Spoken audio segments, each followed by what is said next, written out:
Friends, Ashok Mishra की English class में आपका स्वागत है। और हमने पहली क्लास में पढ़ा था बेसिक वर्ब पार्ट 1, जिसमें हमने जीरो से ग्रामर को शुरू किया था।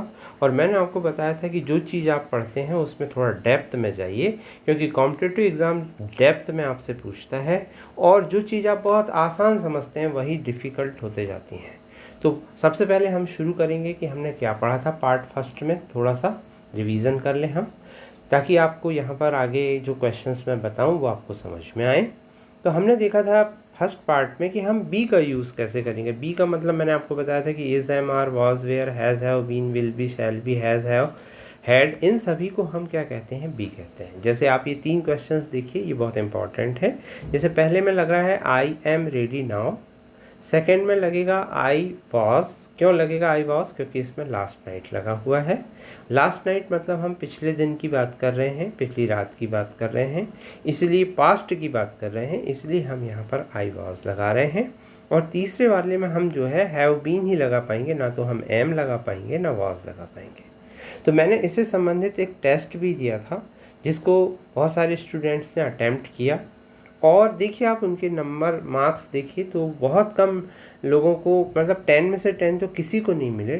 सोचिए आप, 10 एकदम सिंपल क्वेश्चंस मैंने दिए थे, उसके बाद भी 10 में से 10 नहीं ला पाए। तो इससे ये पता चलता है कि कहीं ना कहीं हमारी प्रैक्टिस में कमी है। तो मैं आपसे कहूँगा कि जो भी आप थोड़ा सा पढ़ रहे हैं उसको प्रैक्टिस से परफेक्ट बनाइए। ये मत सोचिए कि मैंने पढ़ लिया बस हो गया। यही एटीट्यूड यदि आपका रहा कि मैंने पढ़ लिया और मुझे आ जाएगा, आप एग्ज़ाम में ज़रूर गड़बड़ करके आ जाएंगे। और कई बार एक एक नंबर आपका जो है वो आपको पीछे कर देता है। तो देखिए बहुत सारे स्टूडेंट्स ने दिया टेस्ट, मेरे पास सुविधा है कि मैं टेस्ट देख सकता हूँ। मैं ये सुविधा स्टूडेंट्स को भी प्रोवाइड करता हूँ कि वो अपना एनालिसिस कर सकें कि उन्होंने क्या गलतियाँ की। तो चलिए एक ऐसे स्टूडेंट का टेस्ट लेते हैं, दीपक धाकड़ का, जिन्होंने 5 नंबर लाए हैं। उन्होंने क्या 5 गलती की, हम उसको देखते हैं। तो शुरुआत करते हैं हम सबसे पहले। और एक बात आपको ये ध्यान रखना है कि आपको अपनी मिस्टेक से सीखना है। मैं अपनी क्लासेस में ये सुविधा देता हूँ, मैं बहुत कम लोगों को पढ़ाता हूँ और मैं इस सुविधा देता हूँ कि आप अपनी मिस्टेक्स को ध्यान से देखें। ये कहावत है कि a smart man makes a mistake, learns from it and never makes that mistake again. एक स्मार्ट आदमी वही होता है जो अपनी मिस्टेक से सीखता है। अल्बर्ट आइंस्टाइन ने तो यहाँ तक कहा है कि जो व्यक्ति मिस्टेक नहीं किया, इसका मतलब उसने कुछ नहीं सीखा। तो आपसे रिक्वेस्ट है कि जो भी चीज़ आप यहाँ पर देख रहे हैं उसको बहुत ध्यान से लर्न करिए, देखिए और फिर उसे अप्लाई करिए। तो चलिए शुरू करते हैं हम कि हमने जैसे ये पहला क्वेश्चन था, देखिए अभी मैंने आपको ये करवाया था। तो ये क्वेश्चन इसका सही गया इस लड़के का। I was there last night, last night के कारण इसने वॉज लगाया। सेकंड क्वेश्चन में आइए, देखिए थोड़ा सा घुमावदार क्वेश्चन है।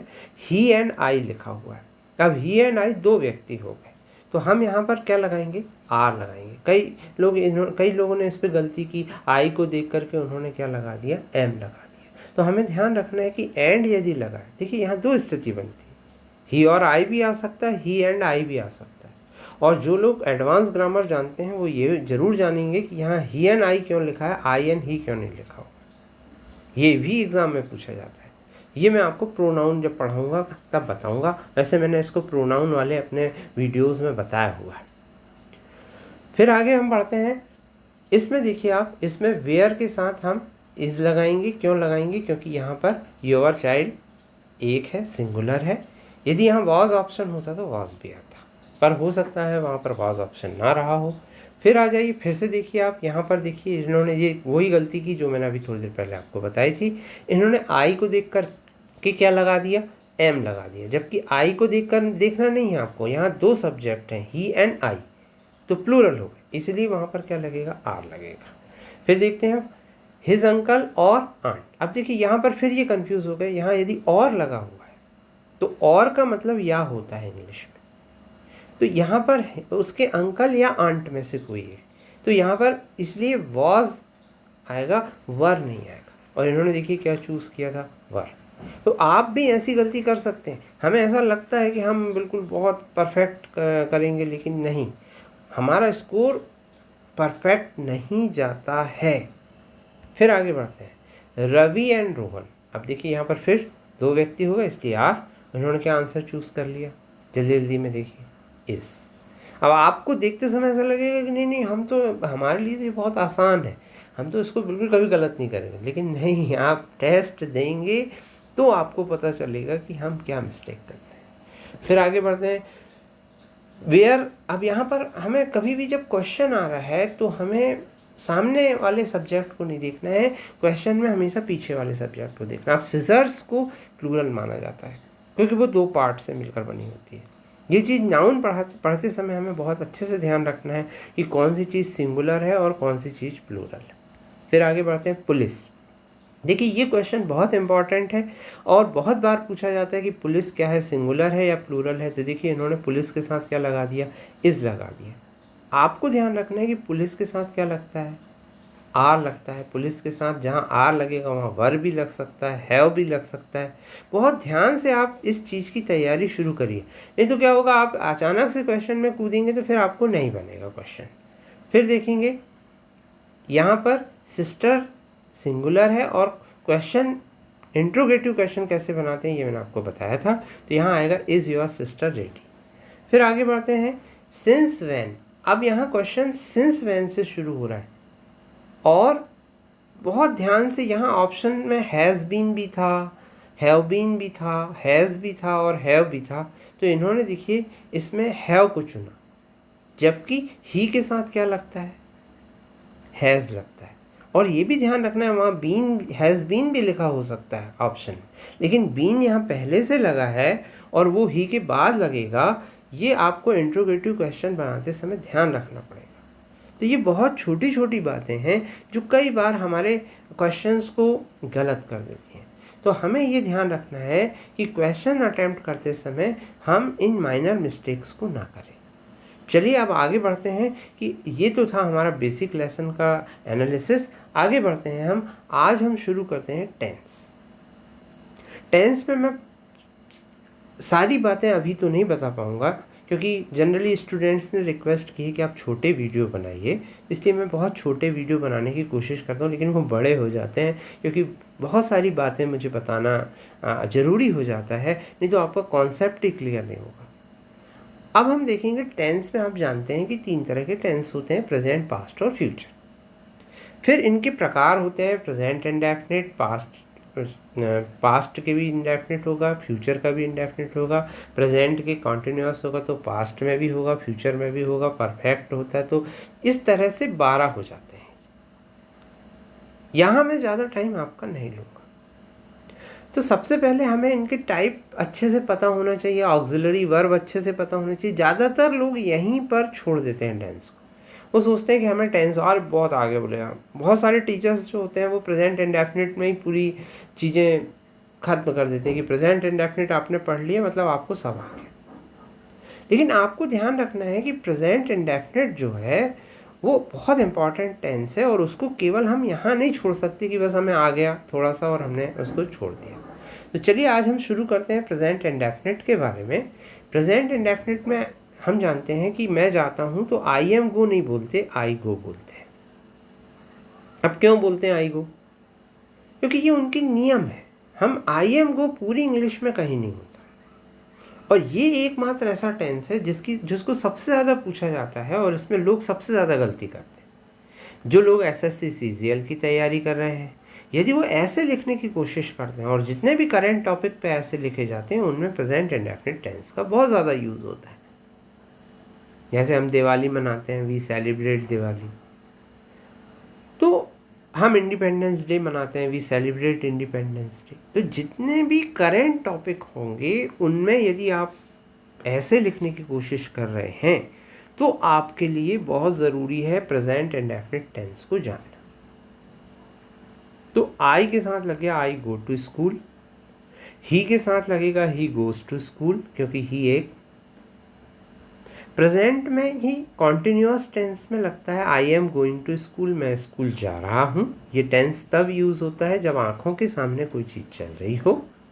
जैसे इस समय में क्या हो रहा है, मैं आपको पढ़ा रहा हूँ तो मैं ये नहीं बोलूँगा आई एम टीचिंग, मैं ये नहीं बोलूँगा आई टीच, मैं बोलूँगा आई एम टीचिंग। यदि मैं आपको रोज पढ़ाता हूं तो मैं बोलूंगा आई टीच यू डेली। फिर मैंने अभी अभी पढ़ाया है आपको तो आई हैव जस्ट टॉट। मैं अभी अभी स्कूल गया हूँ, I have just gone to school, या I have gone to school, या he has gone to school. और कोई काम हम लंबे समय से कर रहे हैं तो आई हैव बीन गोइंग या I have been doing this work for a long time. इसमें सिंस या फॉर लगता है, हम इनको जब डिटेल में जानेंगे। तो प्रेजेंट के लोग जनरली ये 4 टेंस याद कर लेते हैं कि मैं जाता हूँ, मैं जा रहा हूँ, मैं जा चुका हूँ और मैं सुबह से जा रहा हूँ। लेकिन क्या यही टेंस है? क्या आपसे वो यही पूछने वाला है? नहीं। कॉम्पिटिटिव एग्जाम आपसे हमेशा डेप्थ में पूछता है। तो आगे देखते हैं हम। इसमें जनरल बातों के साथ साथ स्पेशल बातें भी हमें ध्यान रखना ज़रूरी। तो प्रेजेंट इंडेफिनिट टेंस को हम सबसे पहले ले रहे हैं, क्योंकि हैं तो प्रेजेंट के 4, present indefinite, present continuous, present perfect continuous. लेकिन हम शुरुआत कर रहे हैं प्रेजेंट इंडेफिनिट से। तो प्रेजेंट इंडेफिनिट में I go to school, he goes to school. जहाँ ही आ रहा है तो ही के साथ गोज लगेगा, तो सी के साथ गोज लगेगा, माय फादर के साथ गोज लगेगा। हालांकि यहाँ मन में एक कन्फ्यूज़न आता है कि आई के साथ गो क्यों लगता है, आई के साथ भी गोज लगना चाहिए, वो भी तो सिंगुलर है। लेकिन सिंगुलर प्लूरल को लेकर हर भाषा के अपने अपने नियम हैं। मैंने आपको पहले भी बताया था, हम ये नहीं बोलते कि मेरा पिताजी जाता है, हम अपने आप बोल देते हैं मेरे पिताजी जाते हैं। उनके साथ हम प्लूरल जैसा बिहेव करते हैं हिंदी भाषा में। वैसे ही वो लोग आई और यू के साथ कभी सिंगुलर कभी प्लूरल जैसा बिहेव करते हैं। तो हमें ये याद रखना पड़ेगा, क्योंकि उनकी भाषा है, ब्रिटिश लोगों का, अमेरिकन लोगों की भाषा है। और हमें ये ध्यान रखना पड़ेगा कि आई गो टू स्कूल और ही गोज टू स्कूल होता है। फिर दे गो टू स्कूल होता है, वी गो टू स्कूल होता है। वी मतलब हम बहुत सारे हो गए। फिर आगे बढ़ते हैं। नेगेटिव में हम डू नॉट, यहाँ एम नॉट नहीं लगता, यहाँ डू नॉट और डज नॉट लगता है। और एक विशेष बात ध्यान रखने की होती है कि जब डज नॉट लगता है तो एस या एस हटा दिया जाता है वर्ब का। तो I do not go to school होगा, he does not go to school होगा, they do not go to school होगा। फिर आगे बढ़ते हैं। यदि हमें इंट्रोगेटिव बनाने को कहा जाए कि क्या तुम स्कूल जाते हो, do you go to school, क्या वे स्कूल जाते हैं, do they go to school, क्या हम स्कूल जाते हैं, do we go to school, क्या वह स्कूल जाता है, does he go to school, और क्या वह स्कूल जाती है, does she go to school. तो ये इंट्रोगेटिव है। इंट्रोगेटिव में हम यहाँ पर अपने तरफ से डू या डज लगाते हैं। ये टेंस थोड़ा सा टफ पड़ता है समझने में, पर यदि ये टेंस आपको अच्छे से समझ में आ गया तो बाकी के टेंस आ जाते हैं। मैं यहाँ ऐसे इतना डेप्थ में, मतलब इतना डेप्थ में नहीं समझा रहा हूँ, इतना आपको मैं ये मानकर चल रहा हूँ कि यदि आप कॉम्पिटिटिव इंग्लिश की तैयारी कर रहे हैं तो इतना आपको पता होगा। और जनरली लोगों को इतना पता होता है। मेरा मेन फोकस वो होता है कि आप कहाँ से तैयारी शुरू करें। तो ये आपने देख लिया कि I go to school, negative बन गया I don't go to school, और इंट्रोगेटिव बन गया डू आई गो टू या do you go to school. फिर यदि ही गोज टू स्कूल, इसका नेगेटिव देखें तो he doesn't go to school, और क्या वह स्कूल जाएगा तो बोलेंगे does he go to school. ये इसका इंट्रोगेटिव बन गया। अब हमें यहाँ ये क्लियर हो जाना चाहिए कि किसके साथ हम डू लगा रहे हैं और किसके साथ हम डज लगा रहे हैं। कभी कभी इसमें ये भी पूछ लिया जाता है किसके साथ ईएस लगेगा वर्ब में और किसके साथ नहीं लगेगा। तो ये वर्ब आपको ध्यान रखना है कि जिन वर्ब के लास्ट में O, double S, X, C H, S H आता है उनमें हम ईएस लगाते हैं। वाई के साथ 2 कंडीशन बनती है। यदि वाई के पहले वॉवेल आते हैं, ए ई आई ओ यू आते हैं, तो केवल एस लगता है। लेकिन वाई के पहले यदि कॉन्सोनेंट आता है तो आई ई एस लगता है। कब? ही के साथ।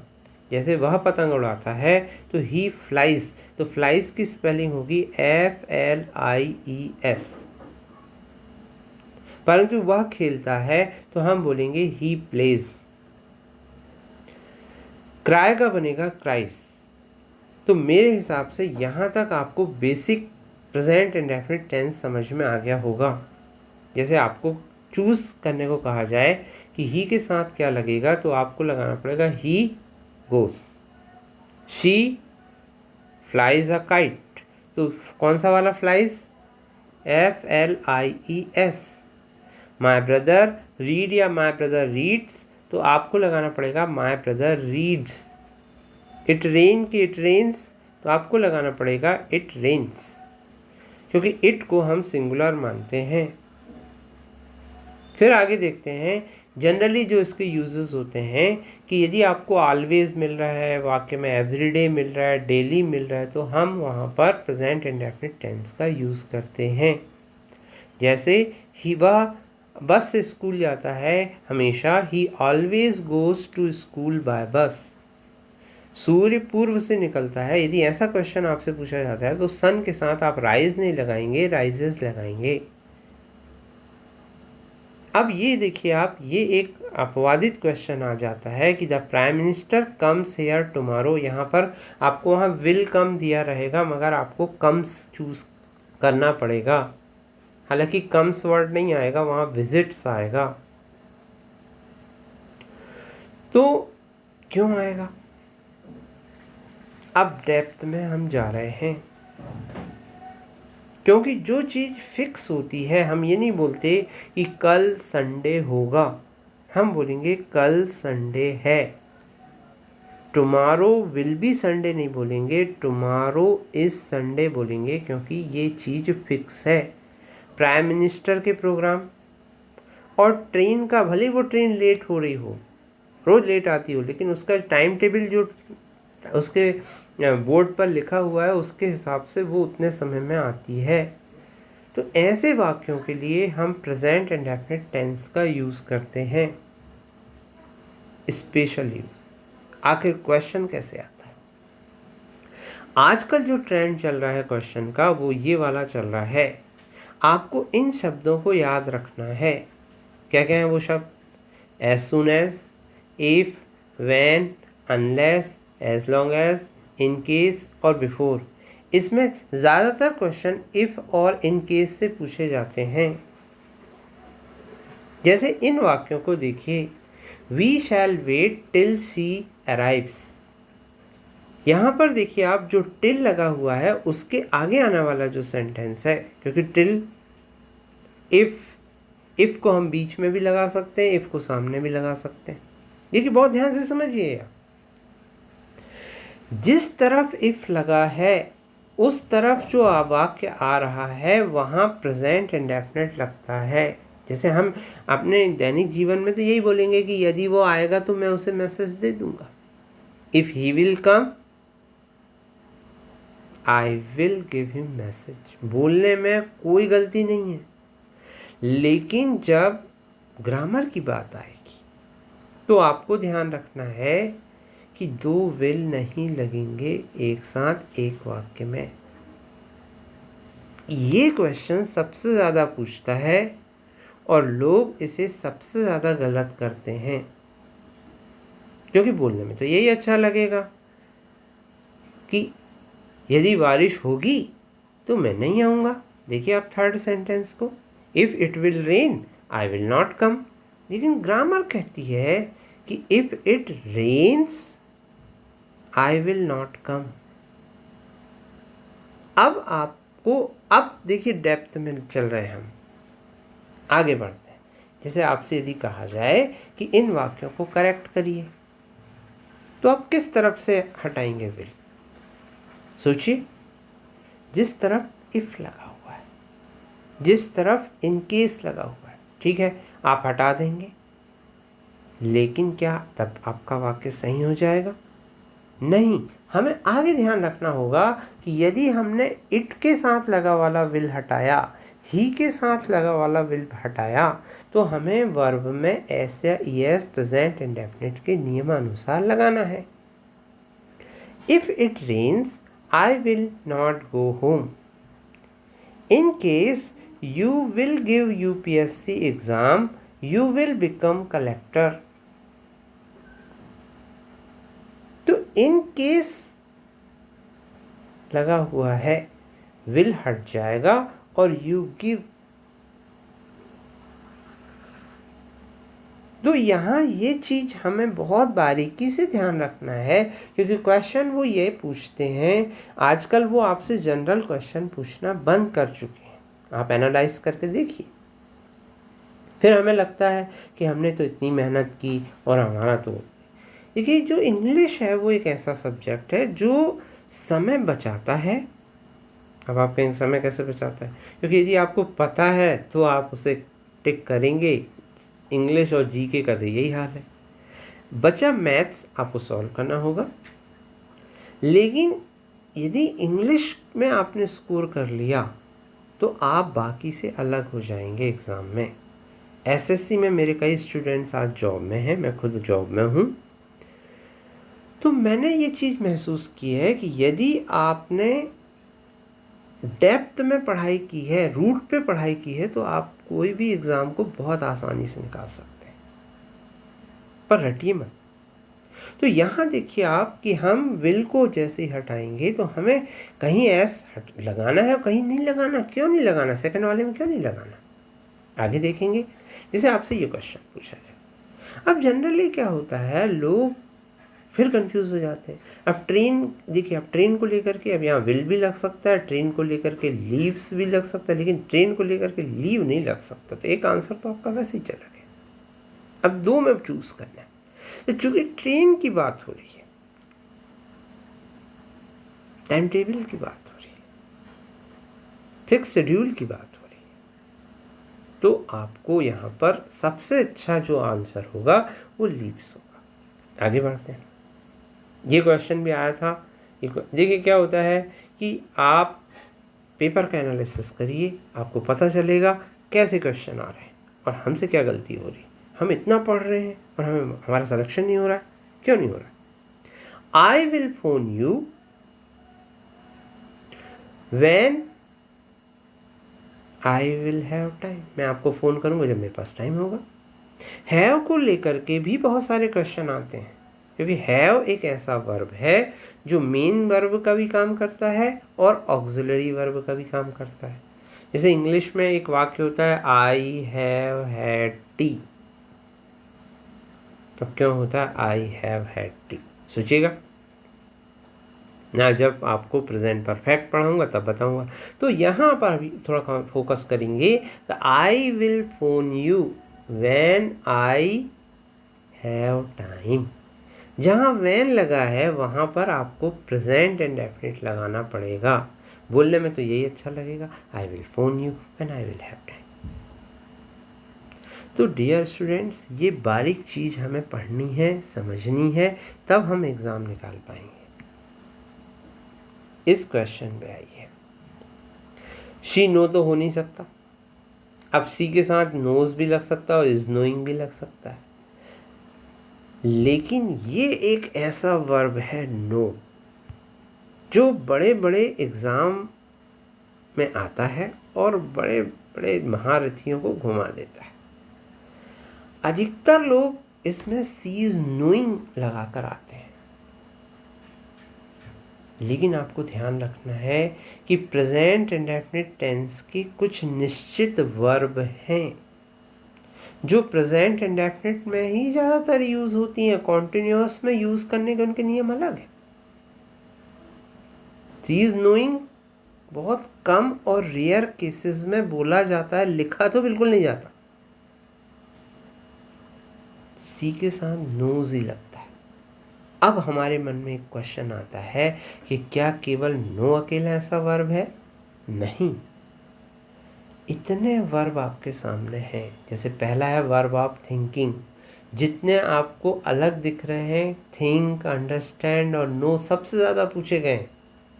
हम ये नहीं बोलते आई एम थिंकिंग, बोल तो सकते हैं, लेकिन बहुत रेयरली लिखा जाता है आई एम थिंकिंग, क्योंकि जनरली आई थिंक होता है। मैं सोचता हूँ, मैं समझता हूँ। आप ये नहीं, जैसे आप टेस्ट वर्ड को लीजिए, आपने शक्कर ले ली, अब आप क्या बोलेंगे, मैं टेस्ट कर रहा हूँ या मैंने टेस्ट कर लिया है, आप डिसाइड करिए। तो इन वर्ब्स को उन्होंने रखा हुआ है कि इन्हें प्रेजेंट इंडेफिनिट में ही सबसे अच्छे से यूज़ किया जा सकता है। I remember, I forget. अब आई फॉरगॉट भी होता है, पास्ट में भी होता है, लेकिन यहाँ लड़ाई है आई एम फॉरगेटिंग होगा कि आई फॉरगेट होगा। आई फॉरगॉट होता है, फॉरगॉटन भी होता है, लेकिन यहाँ पर हमें बहुत बारीकी से, क्योंकि वहाँ दो आंसर हैं आपके सामने, तो हमें बहुत बारीकी से ये पकड़ना होगा कि वहाँ, क्योंकि दोनों, जैसे इस क्वेश्चन में सी इज नोइंग हो सकता है, लेकिन सबसे अच्छा जो आंसर है वो सी नोज है, क्योंकि ये वर्ब ऑफ थिंकिंग में आएगा, वर्ब ऑफ पोजेशन के भी वर्ब ऐसे ही होंगे, और वर्ब ऑफ इमोशन की मैं चाहता हूँ, आई वांट, ऐसा नहीं बोलेंगे I am wanting, I am desiring, I Dzire, he desires, I wish, I am wishing नहीं होगा। आई एम विशिंग बोलने में यूज होता है कि मैं उसे हैप्पी बर्थडे विश कर रहा हूं, तब आप बोल सकते हैं। तो ऐसे वर्ब जो होते हैं वो कॉन्टिन्यूअस में यूज नहीं किए जाते। तो डियर स्टूडेंट्स, आई होप कि आपको समझ में आ रहा होगा कि हमें कितना डेप्थ में पढ़ना है, हमें कितनी ज़्यादा प्रैक्टिस करनी है। तो यदि आपको मेरा चैनल पसंद आता है, यदि आपको लगता है कि हमें सब्सक्राइब करना चाहिए, क्योंकि मैं फोर्स नहीं करता किसी को भी, मैं तो अपने घर में 10 या 20 स्टूडेंट्स को कभी बुलाता हूँ और पढ़ा देता हूँ, कभी कभी 5 को भी पढ़ाया है, और they are now in job. मेरा एक ही टारगेट रहा है कि इंग्लिश को मैं बिल्कुल सरल करना चाहता हूँ। मैं उन हज़ारों स्टूडेंट्स को हेल्प करना चाहता हूँ जो इंग्लिश की वजह से सफल नहीं हो पाते। तो मेरी आपसे रिक्वेस्ट है, जो भी आपके दोस्त हैं, जो भी आपके रिलेटिव्स हैं, जिनसे भी आप मेरे सब्सक्रिप्शन को बढ़वा सकते हैं, क्योंकि सब्सक्रिप्शन मेरे को इसलिए नहीं बढ़ाना है कि मुझे उससे कोई बहुत विशेष बेनिफिट होने वाला है, मुझे सब्सक्रिप्शन इसलिए चाहिए क्योंकि जो सच्चाई है वो मैं लोगों के सामने रख रहा हूँ। नहीं तो ऐसे तो बहुत सारे चैनल चल रहे हैं। तो thank you very much for watching me and my channel. मेरा व्हाट्सअप नंबर है 9425832471। यदि आपको लगता है कि आपको क्विज सॉल्व करना है तो टाइम लिमिट में मैं क्विज देता हूँ, उतने टाइम लिमिट में आपको वो क्विज सॉल्व करनी है। ये वीडियो आज ब्रॉडकास्ट टेलीकास्ट हो जाएगा यूट्यूब पर, और इसके जस्ट बाद आज कल तक आपको इसकी क्विज़ मिले ही रहेगी। उसके बाद क्विज़ जो होगी उसका टाइम समाप्त हो जाएगा। तो यदि आपको लगता है कि आपको अपडेटेड रहना है तो आप जुड़िए एक मुहिम से और करिए अपनी इंग्लिश को स्ट्रॉन्ग। ओके, मिलते हैं। Thank you very much for watching me and my channel.